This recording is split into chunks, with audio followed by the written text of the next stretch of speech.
各位观众大家好，欢迎收看5月7号 M 新闻，我是嘉豪。今发生新闻特殊台，头先就来报现在。今日本土病例已经超过3万例了，指挥中心宣布，这居家检疫还有3家是居家隔离民众，若准是快筛阳性，未来就立定是确诊。劳动部宣布，轻症在家照护患者后面1天的隔离，但可领到劳保的伤病给付上济，会当领到5000万块。美国联准会宣布要升息2倍，这40年来上届严重通货膨胀，学者预测咱的央行可能会调升半倍到1倍。新闻一开始，赶紧来关心咱国内疫情消息。国内伫今日增加335个本土病例，指挥中心也宣布讲，未来居家隔离、自主防疫还有居家检疫3种状态民众，若准是快筛阳性，而且经过医术人员的确诊，就直接认定是确诊啦。而且这个政策是对5月12日了后，就要来开始实行。中所乡啊送入药局，内底总个拢是非水用者药啊，为着互轻症无症状国家确诊者方便摕药啊，中央开始配送用者抗病毒药啊到各县市病院甲药局。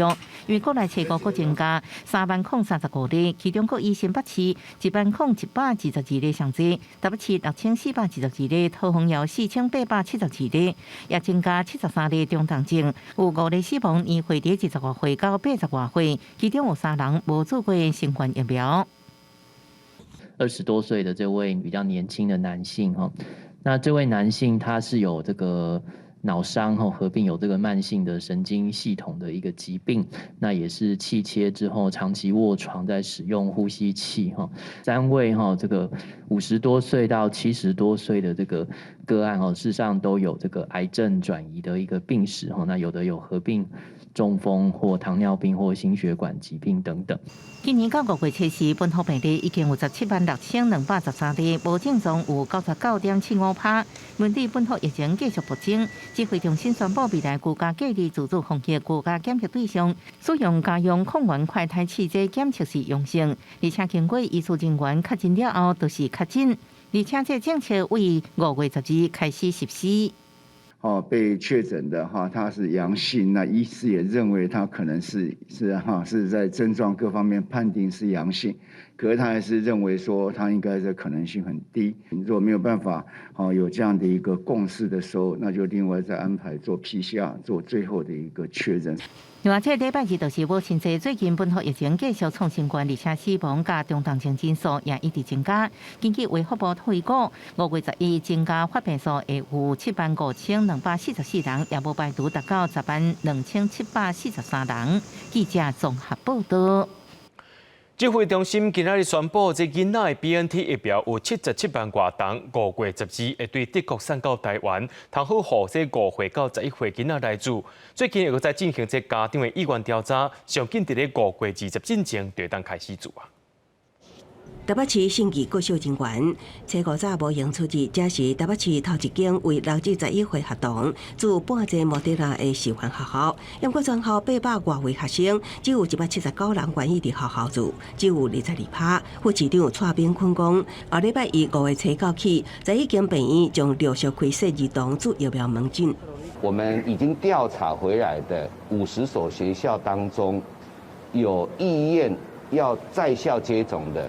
大概29%左右，所以我们启动了像今天在校接种，那还有4%，他们想到医院去接种，所以我们也正式的跟11家医院已经都讨论好了，从下周一5月9号开始，陆续他们就会成立儿童的疫苗接种门诊。拜是头一天开始做的花莲县也有同款的状况，全县囡仔做疫苗意愿无到伫城市，台南市目前有意愿做莫德纳的学生也大约只有30人。就是我觉得样本数参考值样本数参考太少哈。说莫德纳的副作用会比较显著一点，所以我选择会再稍微等一下，等 BNT 开放之后，让小朋友去试打 BNT， 然后希望它的副作用可以少一点。未少学生家长希望让囡仔做 BNT， 指挥中心证实，儿童 BNT 疫苗77.76万剂，预计5月11日将为德国法兰克福起飞，12运到台湾，将会当提供予国内5至11岁囡仔来做。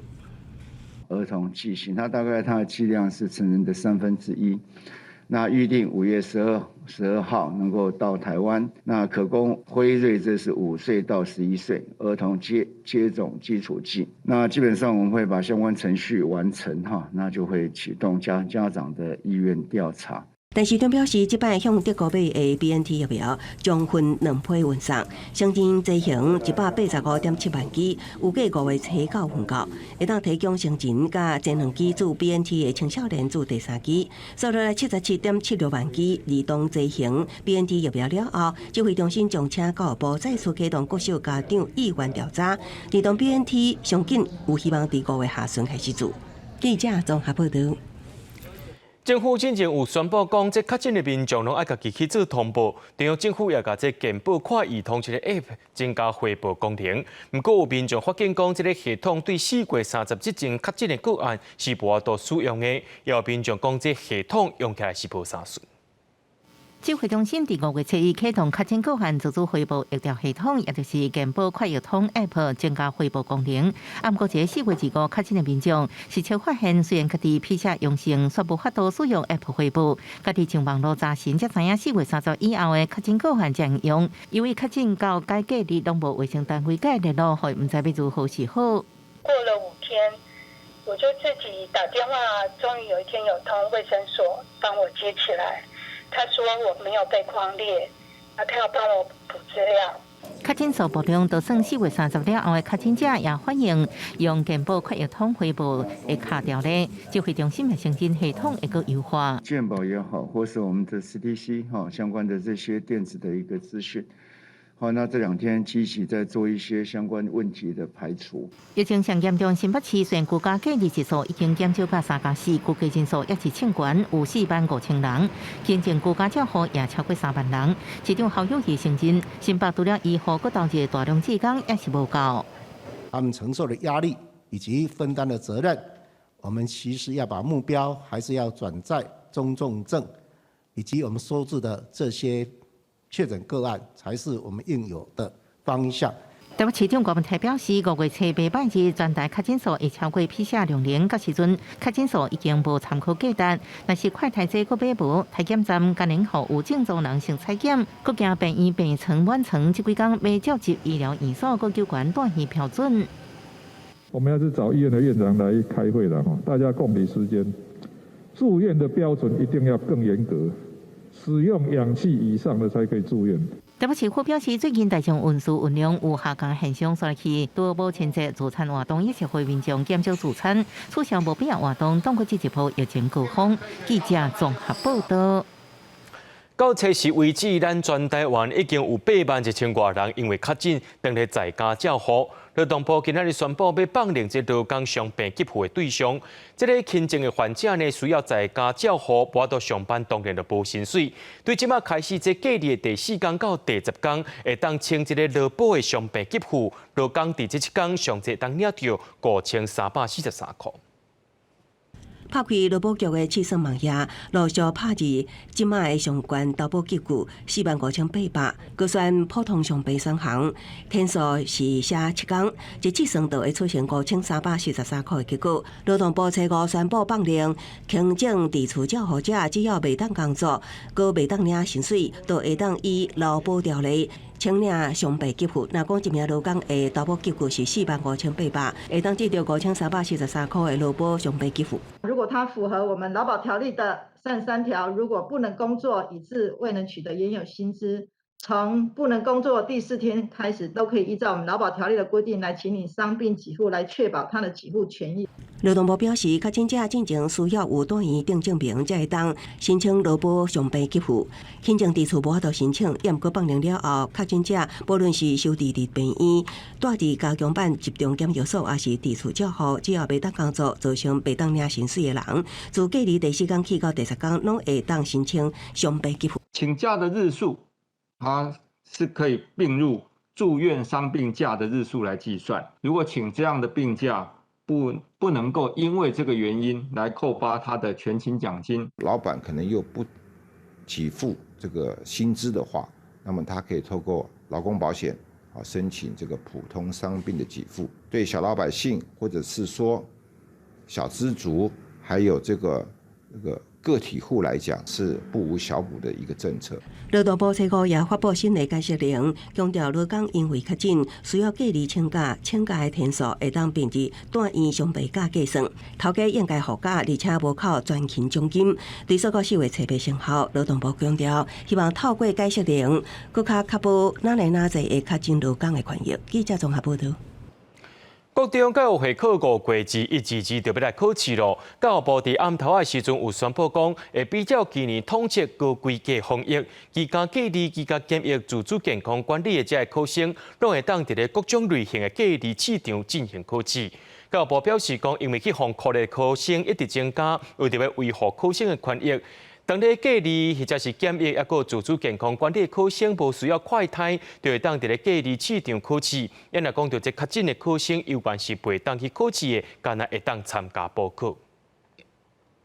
讲即摆疫情当咧拖，真侪学校拢伫咧停课，也照规定讲，这学生囡仔去防COVID了后，就要经过3加4居家隔离了后，这第8天快筛阴性，才会当入去学校。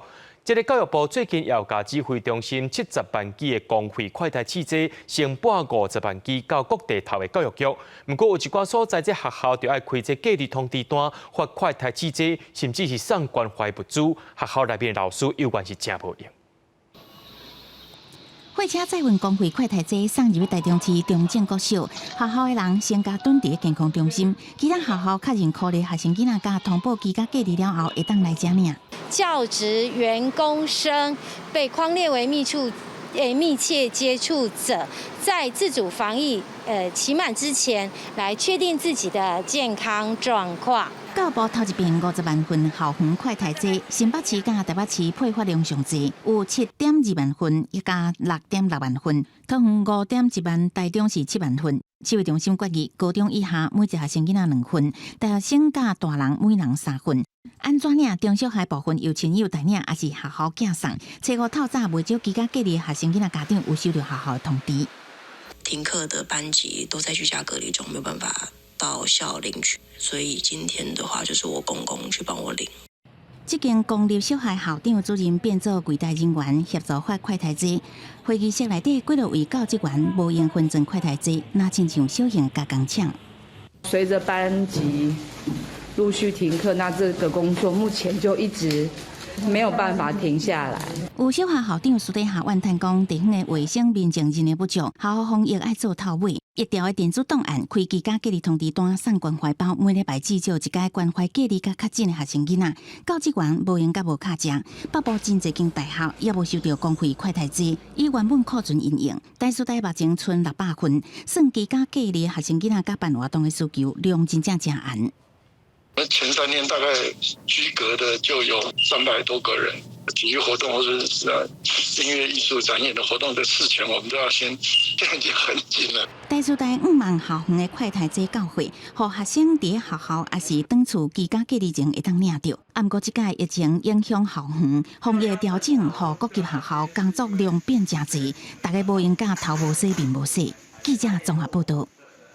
日本自民党青年局的访问团昨日到台湾，今在期间总统蔡英文进前有做第2届的 PCR 采检，其中1名总机关说验出阳性，工作人员已经暂停在台湾的所有活动。蔡英文也向因表达关心，希望确诊者早一日复原。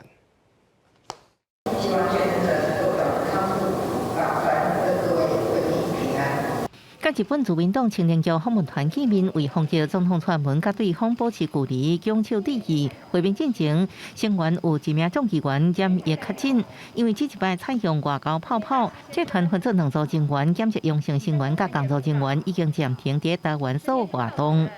我们在今天上午进行第2次的核酸的检测的时候呢，有1名成员他的这个核酸检测的结果是呈现了阳性，所以呢，我们立即的启动了紧急应变的这个计划。由日本自民党青年局长小松忠信总机关率领的访问团，初3到初7来台访问。第一天，外交部长吴钊燮设宴款待；隔天，访问团会见行政长苏贞昌、立法院长游锡堃。即马有人确诊，外界也关心官员的健康状态。外交部长吴部长呢，他的身体健康良好，没有异状。昨天院长跟访团的成员之间，在整个全程都有佩戴口罩那也保持适当的社交距离，足够的社交距离。现在院长身体并没有任何的异状，那也会注意自己的身体健康。蔡文伫展现会面当中强调，未来继续完善法规甲市场措施，全力申请加入 CPTPP， 也请日本议员朋友支持台湾加入国际事务。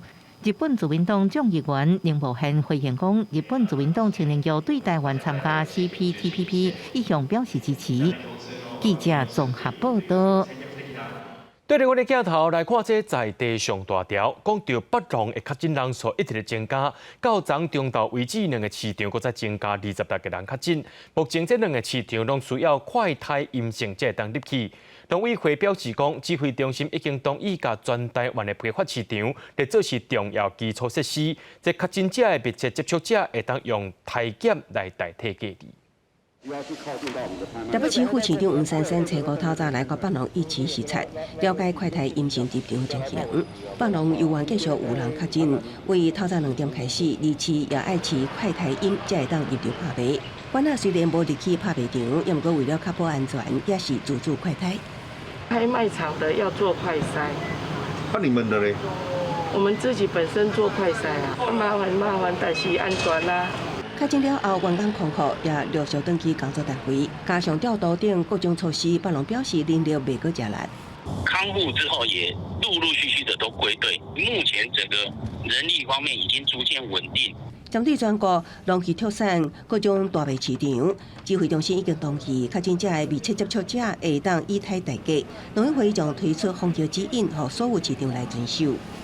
那比如说你脱口罩超过15分钟才属于密集的接触者，北农这边会再实施这1-2天，如果这个正常之后，就会恢复到农委会这边要求的指引来运作。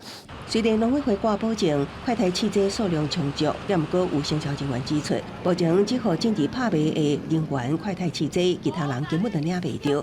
这就像同一间厝只检查客厅，无检查到别房间的人。他只做他想做的，他看他想看的，选择性的筛变成还让这个市场继续营业，但是其实进去跟没有进去还是会交叉。北市菜市农业工会反弹，北农一市范围遐尔大，真侪人员入去，也毋过真侪会员所领袂到快筛，也买袂到快筛，认为上基层的总是防疏忽。记者综合报道。高雄伫今仔日的确诊人数也有1000多人。虽然中央政府已经无再公布这确诊者的活动行踪啊，不过高雄市确实一直拢有伫咧公布。这公布资料有顶档，就互民众认为这店家拢是确诊者，害人的生理变甲真歹。这店家也呼吁市政府就爱解说，也得爱查清楚。若准无法度查，不如就莫公布。写定签声明的主办挂伫单位，猪肉蛋头家娘为市府前一天公布丰西丰分市场有肉蛋工作人员确诊，各种地址详细写出来，都一直接到电话。因我着5权南路149巷，单位的门牌号码是5权南路147号，所封个人是市府公布的确诊者地址。生理落一半，外送订单也封促销2天，了我要4万。我们只是在149巷的旁边而已。那149巷1号是服饰店，他也没有确诊者，也没有人在猪肉摊工作。那这个疫调是怎么来的？各县市都没有公布足迹的嘛？那你既然要公布足迹，那你就要正确，不然就不要公布了。你要报落的时阵就唔敢来啊，对不？感觉爱正确。对啊，爱正确啊！你无正确，你是黑白报，报安怎呀？原来讲，市府公告的地址边仔只有因一担猪肉蛋，互因真受困扰。伊讲，更较歹接受的就是所讲的地址明明就是服装店，根本就不是猪肉蛋，手机又调过天有欠点。从过去以来，我们公布市场都是一向是以 Google Map 的代表地址作为标示地址。那我们要强调，这个猪肉摊并不是。这个所谓的媒体上面所指称的147号，市府回应测试公布的地址是参照 Google Maps 所附的丰分市场地址，也讲真正的猪肉蛋确实不是确诊地点。也毋过4月25了后，中央就无搁提供确诊者卡夹，也取消实联制。高雄确诊数已经徛上历史新高，初五确诊病例1127个。市府讲社区慢慢啊出现多点的散发性的感染，也防这期公布高风险卡夹恐惊无效。市府认为这是警示作用，未来面对无特定接触风险还是群聚状况严重的地点，也是会公布。记者综合报道。警政署长陈家钦伫昨暗确诊，彰化河滨分局今仔日也有3名工作的警察确诊，规间派出所拢进行大消毒。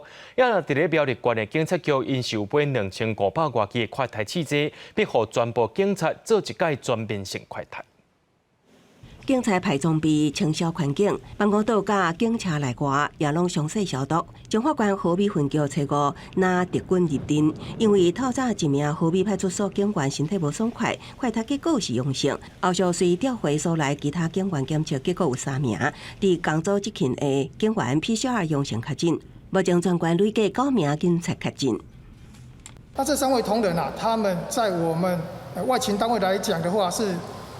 分流办公啊，他们是属于同一组啊，比较属于有密切在共同服勤的部分。我们有回溯他的一些勤务的一个作为哈，那我们有提供给卫生单位啊来做一个匡列的一个厘清。同款烦恼疫情拓开的，也佫有苗栗县警方，因利用目前买的2500外支快筛试剂，对全县1213名警员展开自主式类普筛，目前已经有1/3警员领来检测，未来也佫会继续买试剂，予出入高风险场所的警员申请使用。我们采购的快筛试剂已经达到2501剂，那陆续在扩充当中，目前预计要采购12000剂哈，并在增重同仁的意愿前提之下，在昨天已经采取自主式的类普筛，那目前大概有1/3的同仁已经实施这个检测。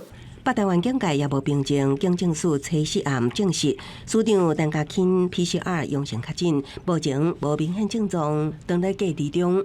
对于警察快筛剂感受有够，台北市基层里长也出面呼吁政府爱提供，确保警方执勤无过虑。市府坦白讲，真歹买着。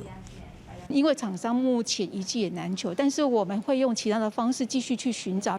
台北市警察局表示，伫中央流行疫情指挥中心订收快筛试剂进程已经买2000支，配发到外勤单位。民间关注的3000支，有计这几天也会发放，提供应急使用。记者综合报道。在观众朋友来看这国际新闻，美国的联准会宣布要升息2倍，是最近这20年来调上介济，要来压制这40年来上严重的通货膨胀。现在讲到咱台湾的中央银行敢会对咧调整呢？学者预测讲6月16日央行理监事会议可能会对咧调整基准利率，可能会是调升半倍到1倍。若准是买厝贷款的民众负担会搁再增加。下半年完工，那我们的话呢，一坪约65到75万。台北市万家新建案3个小变数，锁定家己大的人客，预售总价已经花价1600万。自备款准备无够的头一届买厝的人，房屋贷款压力真大，因为央行3月相关利息一码了后，外界预测6月可能还会对美国各相关利息半码至1码。房市以长远来看的话，它还是一个往上走的一个幅度。小坪数的产品相对来讲，有刚性需求人相对的也会比较好入手。美国相关利息，拢那亲像外界所预测，5月相关利息2码，后个月可能会搁相关2码，预测全年升8届幅度是10码。台湾央行3月相关利息1码了后，见证央行总裁杨金龙是讲，台湾也无必要对甲高。不过学者预测6月中召开央行理监事会议会升半码，所来9月底会搁升半码，保守估计今年会升3届2码。升2码的机会不太大。好，可能是1码或是半码。如果说跟着升息的话，可以避免美国的持续升息之后的一个利差扩大。计算相关利息房贷影响，以5大行库2月房贷利率1.367%做基准，3月相关利息1码0.25%，房贷利率来到1.617%。以全台湾平均收入额度841万来计算，升利息1码30年期房贷利息的支出超过36万，若再个升半码，30年房贷利息支出会增加超过54万。第2季结束就会出现一个比较明显的变化，这个未来价在追价的这个状况会变少。涨幅或涨势会趋缓。学者分析，国内房贷利率承受度上济3码，若做相关利息幅度上大，房贷还钱的能力就会出问题，进一步就压缩消费力，颠倒不利内需，会压制经济成长。记者综合报道。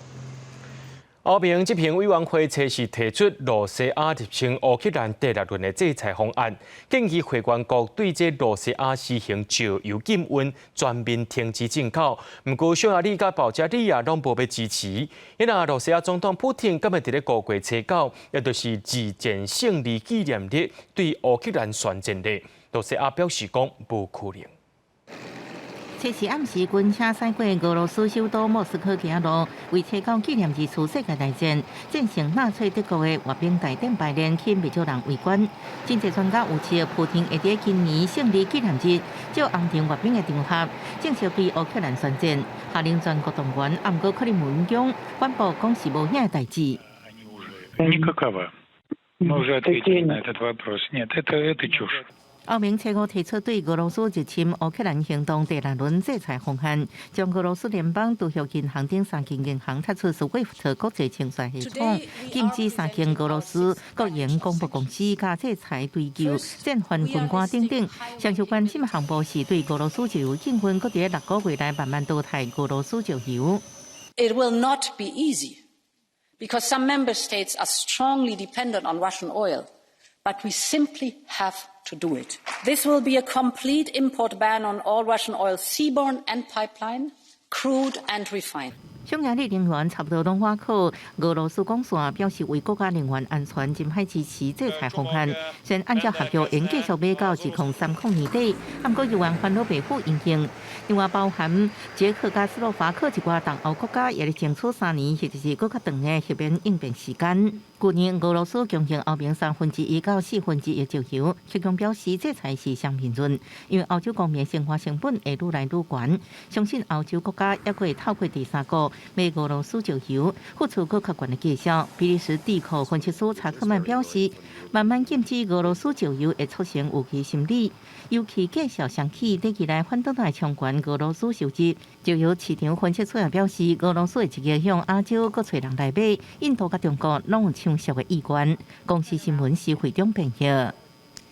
目前这战争是还未停休，北约组织的东盘国家芬兰，就和英国、美国、拉脱维亚、爱沙尼亚等成员国进行联合军事演习，也引起外界伫咧关注，讲这瑞典、芬兰敢会成做北约的正式会员国呢？另外一方面，白俄罗斯伫当地时间测试暗时，向大规模点动大兵。不过，这官方表示讲，这是要测试这基层部队的应变能力。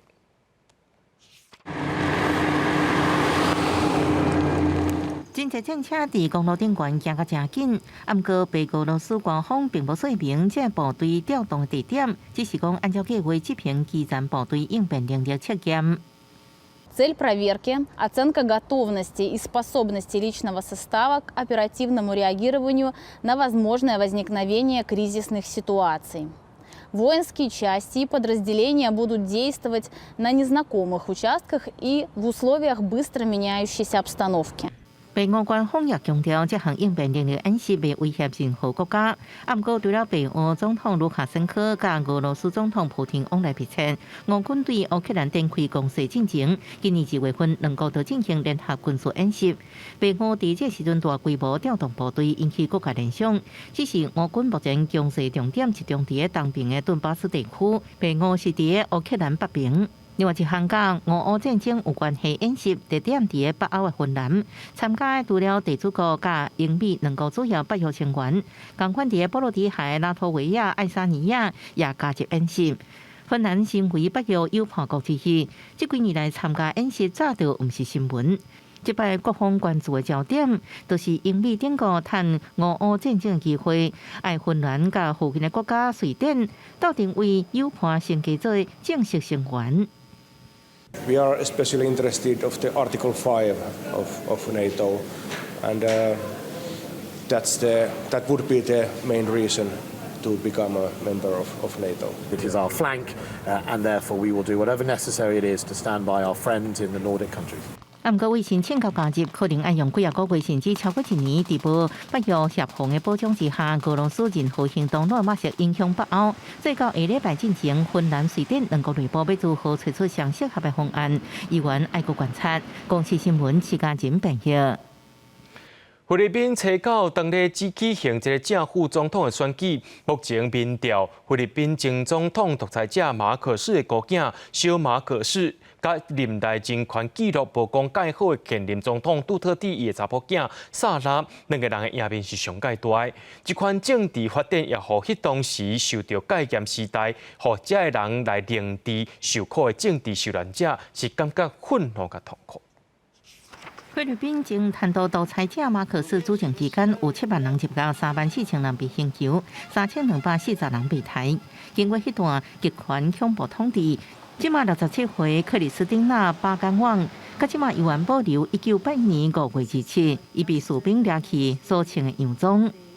刑勘的所在布料破一个孔，是迄时阵被关伫密室接受审讯，被士兵领破对伊性虐待所造成的。The hardest thing was that they put an object in my vagina. That was the worst part of it. And of course, all throughout, I was screaming. No one seemed to hear. 菲律宾初九要举行总统大选，民调显示马可仕姑囝小名邦邦的小马可仕，就有可能入主马拉坎南宫。过去数十年，马可仕家族透过精心设计的公关手法，想要将过去的黑历史洗白。专门针对2022年大选所成立的事实查核机构，中国表示，甲传真济、甲戒严时期有关系，被用来暗藏美化马可仕政权的假消息。2018年，小马可仕伫 YouTube 一段影片，捌做过伊爸爸国防部长的恩利来对话。恩利来讲，因主政期间，无一个人因为政治或者是宗教观点无同，或者是批评马可仕被抓。邦邦顶礼拜，佮讲伊的爸爸是政治奇才，佮全部放任有散布假消息的竞选手段。安尼政治发展，互迄时阵的戒严时代，爸爸受非人对待的政治受难者，感觉非常的痛苦甲怨愤。Nukulo nga dugo namin dyan eh. Kaya pinipilit namin, ano ba yan? Babalik na naman ng Marcos. Yung trauma ba? Yung panahon ng Marcelo, bumabalik yun eh. Sabi ko, pag nakita mo itong Marcos, siyempre, babalik sa alaala mo yung torture mo yan. 这场大选恐险不止后前贪渎独裁者势力重回，人权法治纪录无好，见招待真济现任总统杜特地也推出大汉查某囝萨拉要参选副总统，政府两大乌势力家族共创未来，外界对菲律宾的民主品质感觉真无奈。公视新闻王慧文报道。美国自从这疫情爆发以来，到达这胃病病死亡的人数特别超过100万人，也是全世界人史上介济国家。另外，美国国务院也宣布，因为国务卿布林肯确诊，算是轻症会先伫咧居家隔离，远距离办公。另外，世界卫生组织也宣布讲，搁再有2款新的 Omicron 亚型变种。美国从2020年初新冠疫情爆发以来，经过2年外的时间，死亡人数已经达到99万外人。另外，有超过8160万人确诊。伫这2项拢是伫全球排头坎。也若全球死亡的人数第2济是巴西，有66万人。不如和美国的染疫死亡率是伫全球排第18，第1名是秘鲁。美国伫过去27个月以来，有真侪人因为感染病毒煞来无命，民众真惊吓，医护人员嘛感觉唔敢相信。There's no visitors in the hospital. You can't go to the waiting room and wait. So we literally just take their loved ones, and oftentimes we know that they will never see them again alive. 加在新冠疫苗预防车主甲真普遍。根据美国 CDC 的数据，2021年4月至12月中间，就有8成的人因为无注疫苗来无命，一直到今年的2月，无注疫苗的死亡风险是有住的人的20倍悬。伫过去，美国最近28天来，逐天拢有4万外人感染着，有约400人死亡。上新的消息是，国务院伫初时宣布，国务卿布林肯伊的 PCR 检测是阳性。Secretary Blinken has tested positive for COVID. The good news is that he is fully vaccinated, he is boosted, he is experiencing only mild symptoms. He will quarantine at home, he will follow CDC guidelines. 也若伫南非的实验室有发现到2个新的 Omicron 亚型变种病毒 BA4 甲 BA5，因会当来闪开早期画到含疫苗产生的抗体，恐惊会引起另外一波大流行。公视新闻郑依仁编译。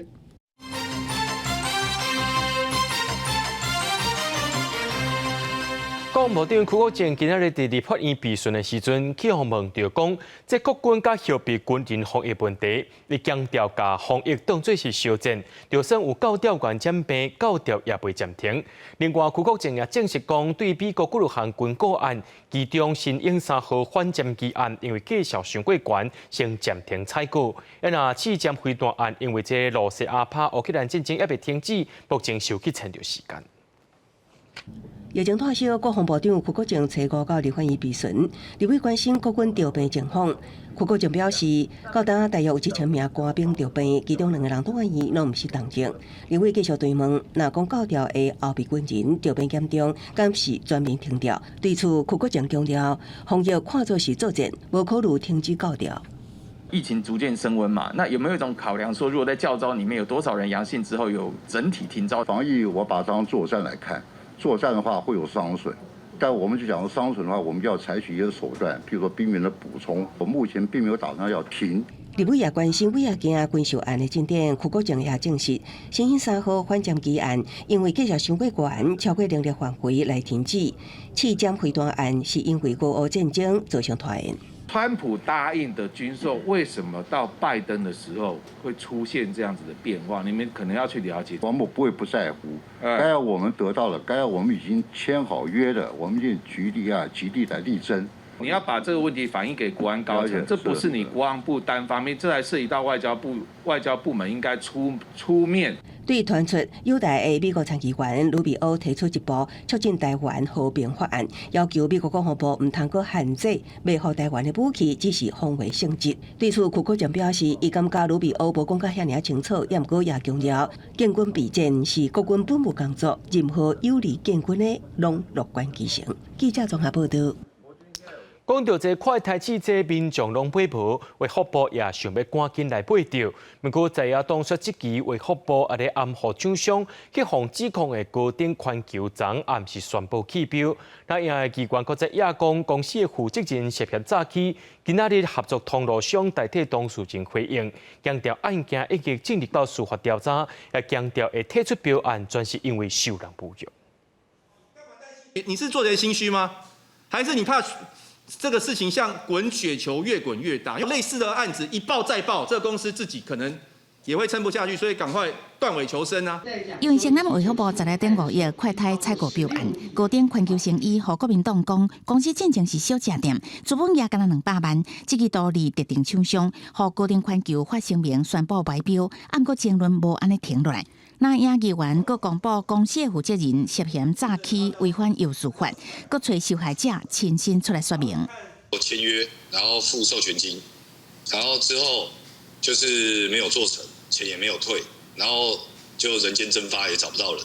资料显出来，因为李先生指控4名负责人假讲甲日本吉普力合作，讲会使生产销售翠安，骗伊100万收款金了后直接失踪，甚至开上千万所做的翠安，干来当蹲伫仓库，告对方加重诈欺这罪。面对最近的指控，高点环球合作通路商出来驳回。国民党团呢，在立法院开记者会，去污蔑了这个高登，认为小吃店不可能变更为生医公司之后。刘董认为这是他对他个人、对台湾中小企业界最大的侮辱，所以他决定退出。合作通路商替当事人回应，表示案件已经进入司法程序，无方便加讲。按国强调，高点环球为企业团产转型，即嘛是合法的医材商，要得到 EUA 紧急授权。这届因为受到侮辱，才决定外标。我想政治干预的这商业正常的商业的活动，用这样子影射性的话语。我想有一些因此的商人也会受不了。这个是另外一家公司，那这家公司呢，在109年由食药署跟地方卫生局会同的检调去稽查，那全案目前呢是在检调的侦办中。面对那样质疑，指挥官陈时中无奈吐大气，讲这是政治干涉，无认为高点环球有问题，只是即马1700万份快胎无够要安怎补？陈时中是回应，若做真正无够，会持续公开征求，未直接介入商业行为。记者综合报道。政府发出这外送国家队考核已经要到1礼拜时间，不过全国外送产业工会表示讲，这外送管的防疫措施拢无看到相关的规划，今仔日就召开记者会，要求中央爱改善，也爱提供防疫津贴，而且这快筛试剂上少1礼拜都爱提供1支。疫情加悬，社会对外送员的依赖程度嘛对咧提升，但是全国外送产业工会批评，因连报税拢有问题。工会表示，因的收入应该算是薪资所得5项，但是今年也是有业者将因的收入申报做其他所得92，也是执行业务所得9A，致使因着爱纳较悬的税金。若用薪资所得来报税，阮就20万的薪资扣除价，差不多要加纳1万块到2万4的税金。伫去年的时阵呢，国税局甲有保益平台其实拢有讲，今年要甲阮报5项薪资所得。但是目前来讲，我看到的要是92。那可能有错，92、9A 不对哦，所以他这种报酬是属于劳务所得、薪资所得，这样可能他扣缴的一个所得类别是错误的。我们再请所在地的国税局来处理。另外，中央发出外送国家队的考核，指挥中心指挥官陈时中29嘛甲工会召开会议讨论。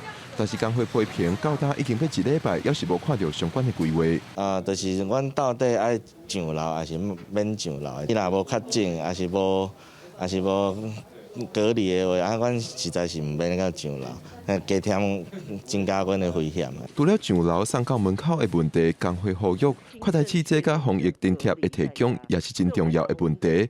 建议快筛试剂上少爱1礼拜提供1剂，才通保护外送员甲民众的健康。记者郭文长随台北报道。听讲奥运，咱台湾的羽毛球代表队伫咧车射4强赛输去，不过下晡甲韩国对决顺利摕到铜牌。出来还有孔启晴，还有这倒球团体赛，期待咱的选手会当有优秀表现。欢喜接受大家拍拍进场，听学羽球团体赛摕到铜牌，这块奖牌要摕到真无简单。咱国代表队团体赛排大会第1种子，不过巴西时间车4强赛意外输去，以1比3输予印度，无缘晋级金牌战。下晡铜牌战对熟悉老对手南韩重新振作，第1点混双无法度得到胜利。第2点女单由世界听奖羽球球后沈颜如出战，顺利以2比0拍赢。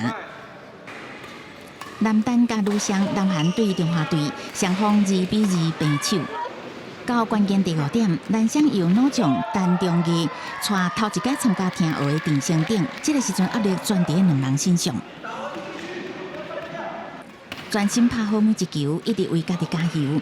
到尾以17比21、23比21、21比18，摕到上届重要1点，为咱国代表团各加1块铜牌。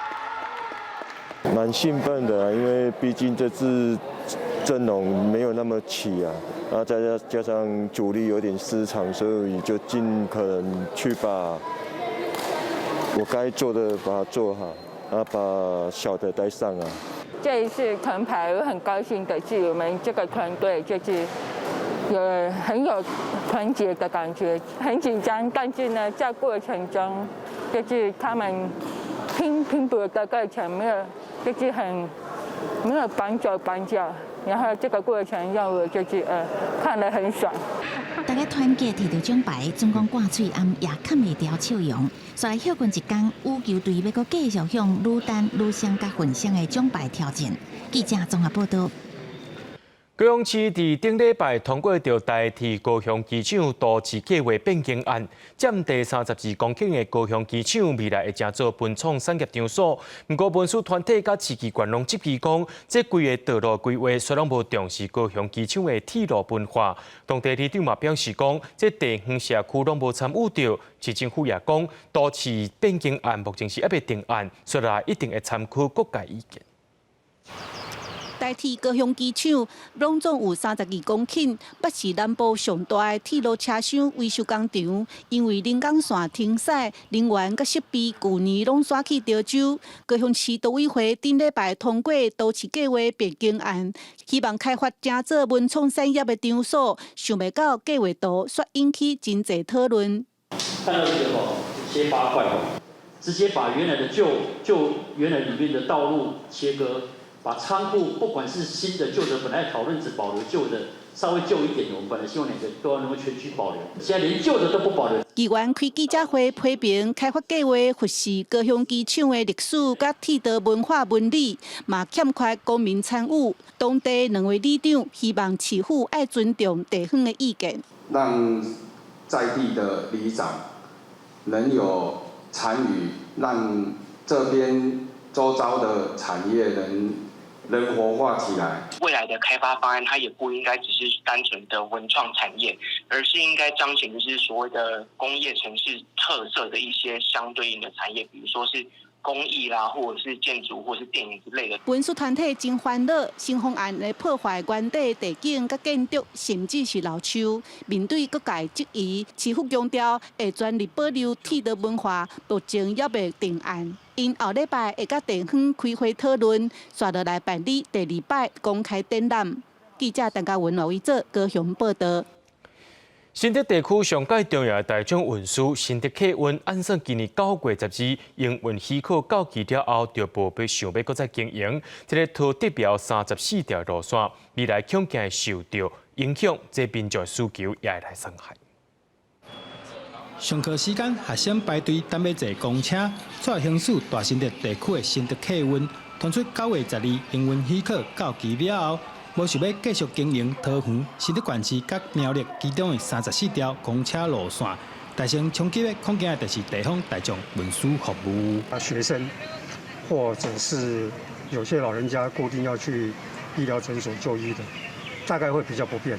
新竹的话，比较便利的交通方式可能就是公车。如果要去比较小的点，如果我们要坐火车的话，公车变少的话，确实会影响，可能会蛮。新竹监理站表示，确实有收到客运业者做一个提出无要搁经营这34条路线的申请，主要原因是受到疫情冲击，载客人数减真济，影响收入。已陆续依法拨补新竹客运相关路线亏损补贴款。为新竹客运公司仍因不堪亏损，于本年3月30日申请34条公路路线不续营之申请。业者无要接受采访，监理站表示，目前搁咧继续参客运业者协商，5月底来暗算参县市政府做伙讨论。不过，依照公路法规定，34条路线袂使话停就停。未来2年的时间，34条路线业者嘛是要依规定继续营运。记者张君和新竹报道。愈来愈侪间学校因为学生囡仔较渐暂停上课，中央即马有提供高中以下学生一个人2支快筛试剂，这大学生是有3组的快筛试剂。嘉义市教育处即马搁再宣布加送1组，可怜的学生接到通知了后，就先做快筛，减少等待时间。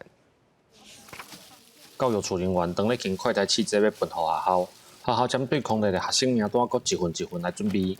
为了要互空内的学生伫礼拜学校进前确认家己的情况，嘉义市搁加送1组快筛试剂。在居隔的时候，他可以在前期、中期，更是回到学校之前，可以来做检测。这个对于家长来了解到孩子的状况，以及回到学校之前他的健康控管。到学校的一个防疫安全，我觉得这个帮助是非常大的。嘉义市教育处表示，中央针对空内的学生拢有提供快筛试剂，但是考虑到因转用的情形不时的发生，为了学校的健康环境，才搁替学生加增加1组。那在中间期间的时候呢，因为我们也担心说随时会有一些身体上的变化，所以就可以马上来去掌握了解，然后也可以马上可以立刻来做医疗或者是做 PCR 的部分。除了替学生增加快筛试剂，嘉义市政府嘛表示，亲像警消、清洁队等等维持社会运作的第一线人员，应该爱配合快筛试剂，互因会当随时注意家己的身体状态，呼吁中央应该爱来重视。记者林慧婷，嘉义报道。今年是台北国父纪念馆建馆50年，这个这间纪念馆特别举办馆庆，嘛头一届展览这孙中山所写的“天下为公”这4字的亲手字。红布举开是国父纪念馆的馆长孙中山先生亲笔所写的大字“天下为公”。为着庆祝50周年的馆庆，官方头家甲这幅正笔来公开展出。那天下为公的这幅墨宝，其实是国父孙中山先生当初为了要加冕他的革命同志陆匡文先生，然后所亲手书写的，然后致赠给陆匡文先生的。那后来由陆匡文先生的公子陆景武教授把它移藏给国父纪念馆。国父纪念馆表示，馆内收藏700块片，20几档来拢无公开，所以馆件的保存真好。尤其有6款真罕见，会展出到6月底。另外有50周年馆书展来绍介国父纪念馆自民国61年起好到大的历史分野，佮结合现代科技，互民众用无共款的方式欣赏这个市定古迹。东照照西照照，你就会发现，一个壁画上面有故事，它会生动的跳出来跟你做对话，然后照国父铜像，他会用他的方式来跟你打招呼。国父纪念馆表示，因为参观拢是由导览员来导览，即马嘛结合科技甲多媒体，亲像看到孙中山对座椅来行落来，摆姿势等等，互民众通透过手机啊、认目遮甲一寡文物。记者林阿文徐凯台北采访报道。伫咧婚礼有一寡艺文人士，伊家己出钱出力办免费音乐舞蹈课程，会当互当地学生囡仔会当学到这才艺，带观众朋友做伙来看。民众学本萨克斯风，学生一步一步来学国际标准舞。伫都市若要学才艺是真方便，毋过伫婚礼的庄卡，艺术教育的资源较欠，找无老师教，嘛无所在通好学。为着要改善这个状况，四游有一个少年人教厝内的人做伙经营石头厝，要甲这变成推广艺文的据点。因为在管乐当中来讲，萨克斯风是比较好入门的。刚好我们家有场地，地方上也有，就是同样朋友也有兴趣，那就大家一起揪起来，一起来学。为着要互庄卡囡仔体验国际标准舞的趣味，舞蹈老师蔡秀慧嘛特别转来婚林，伫北港、四湖、麦寮办免费的课程，希望会使伫家己的故乡培养出学舞歌手。回来云林县，我真的讲没有看到人家在教这个儿童班，国标真的很贵，艺术的东西非常的贵。那有没有机会我在云林也培养出我的在地、我的故乡的学生，能够代表台湾去参赛呢？这是我的愿望。除了私人的课程，麦寮图书馆嘛透过推广阅读的方式来办免费的插花、加纸等等的课程，提升乡内的艺文气氛。来借阅10本书就可以享有这个报名的资格。我一直希望能够说把阅读这一块带到每一个地方，让我们孩子们能够从小开始阅读，让每个孩子也都能够学习。虽然庄卡的艺文活动比都市搁较欠，不过经过真侪人的打拼，主动提供资源给偏乡地区，目的就是要减少庄卡甲都市的差别，互婚林者的居民会当搁较方便来学才艺。记者综合报道。台中大理的英良国小去年发予每一个学生一人一个钱筒仔，经过1年啊，这个真侪囡仔拢甲因的钱筒仔这地公呢，拢自家把，要真侪学生囡仔就甲因的钱筒仔捐出来，要捐予台中特殊教育学校，这爱心真正是使人感动。台中大理英良国小的囡仔，大家人手里拢抓一只地公，看出来这寡钱筒仔已经落满银角角。这拢是这寡囡仔1年来打拼欠落来的。原来因即马等咧排队，要把这寡钱捐予台中特殊教育学校的学生。我想要帮助特殊学校里面的身心障碍的学生，我相信他们会用这些爱心捐款，还有要把更多的爱传出去。这寡地公是去年家长会送予囡仔礼物，目的是毋望囡仔有欠钱。好天成绩好来年的观念，但即阵阁配合上爱心的活动，要互囡仔了解甲爱传出去的意义。除了捐地公的活动，学校嘛举办市啊，互学生伫咧走廊摆档，甲家己已经用袂到的物件，替因找到新的主人。不只是金钱上的，让我们的孩子学习到这些技能以后，将来能够好好的有一个好的发展。那这个爱心是可以一直延续下去的。这个娃娃，还有这个小熊，玩具洗衣机、拉拉熊，出去吗？有卖出去。一寡囡仔兄囡仔姐拢生甲真欢喜，若找到家己喜欢的物件，阁会当帮助别人。其实这届活动的重点只有一个，就是希望学生学晓珍惜家己的物件，若是有能力，嘛会当把爱传出去。记者综报道。明仔天气是好也是歹，做伙来看预报，恁就知。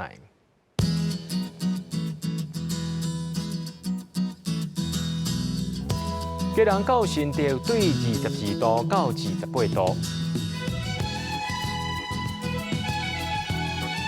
苗栗到云林对21度到30度，